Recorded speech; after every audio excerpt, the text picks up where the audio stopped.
கருப்பு கவனி அரிசி வச்சு ஒரு ரெசிபி பார்க்கலாம் இன்றைக்கி.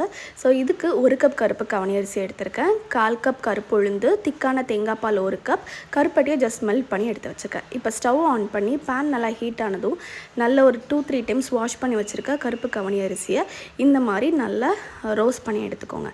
இதே மாதிரி உளுந்தையும் ரோஸ்ட் பண்ணி எடுத்துக்கோங்க. இப்போ ரோஸ்ட் பண்ணியிருக்க ரெண்டையும் நம்ம மிக்ஸி ஜாரில் ஆட் பண்ணி 3லேருந்து 4 ஏலக்காய் ஆட் பண்ணி இந்த மாதிரி கோஸாக அரைச்சி எடுத்துக்கோங்க. இப்போ இந்த பவுடரை இன்னொரு பவுலுக்கு ட்ரான்ஸ்ஃபர் பண்ணி 1க்கு 4 தண்ணி ஆட் பண்ணி லம்ஸ் இல்லாமல் இந்த மாதிரி மிக்ஸ் பண்ணி எடுத்துருங்க. இப்போ அகெயின் ஸ்டவ் ஆன் பண்ணிவிட்டு பேன் ஹீட் ஆனதும் நம்ம மிக்ஸ் பண்ணி வச்சுருக்க இதை நான் உள்ளே ஆட் பண்ணி கை விடாமல் மிக்ஸ் பண்ணிகிட்டே இருங்க.